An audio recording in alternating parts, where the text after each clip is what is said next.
ശ്രീമൻ നാരായണീയം ദശകം 2 ശ്ലോകം 5. ഓം ശ്രീ ഗുരുഭ്യോ നമ.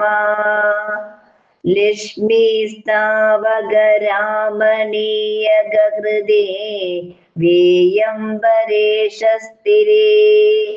യസ്മിന്നന്യദപി പ്രമാണമധുനാ വക്ഷ്യാമി ലക്ഷ്മീപദേ.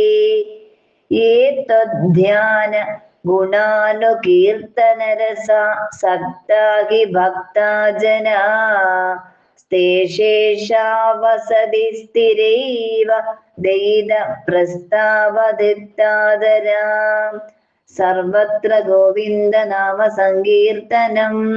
ഗോവിന്ദ ഹരി ഗോവിന്ദ. ശ്രീമൻ നാരായണീയ സാരാംശം. ഹരേ ഗുരുവായൂരപ്പ. ഈ ലക്ഷ്മി ഭഗവാന്റെ രാമണീയകത്താൽ അപഹൃത ചിത്തയായിട്ടാണ് ഭഗവാനിൽ നിന്ന് അന്യരായ ലക്ഷ്മി ഭക്തരിൽ ഉറച്ചു നിൽക്കാത്തത് എന്നതിന് ഞാനൊരു ഉദാഹരണം പറയാം.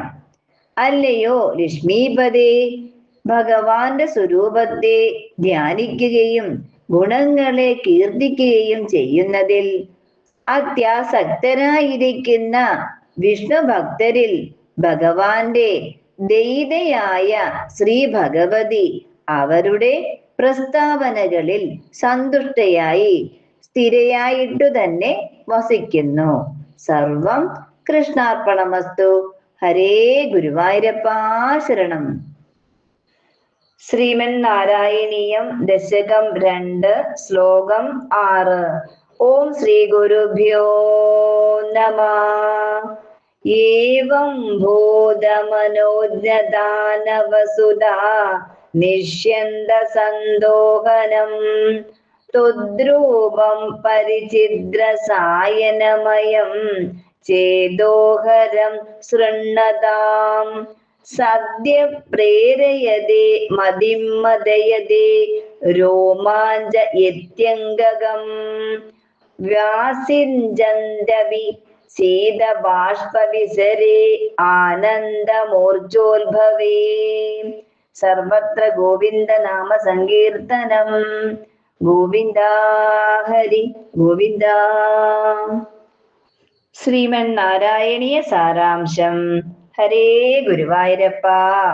ഇപ്രകാരം അതിസൗഭാഗ്യമാകുന്ന അമൃതരസത്തെ വർഷിക്കുന്നതായി പരബ്രഹ്മമായി മനോമോഹനമായി ഇരിക്കുന്ന ഭഗവാന്റെ ദിവ്യരൂപം ഭഗവത് കഥാശ്രവണം ചെയ്യുന്നവരുടെ ബുദ്ധിയെ അന്യ വിഷയങ്ങളിൽ നിന്നും പിന്തിരിപ്പിച്ച് സ്വരൂപത്തിൽ തന്നെ ഉറപ്പിച്ച് ആനന്ദ വിവശമായി തീർക്കുന്നു.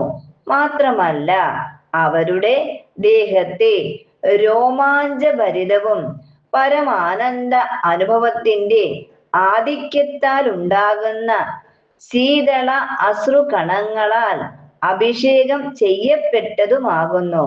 ഇതാണ് പ്രേമ ലക്ഷണയായ ഭക്തി. സർവം കൃഷ്ണാർപ്പണമസ്തു. ഹരേ ഗുരുവായൂരപ്പ ശരണം.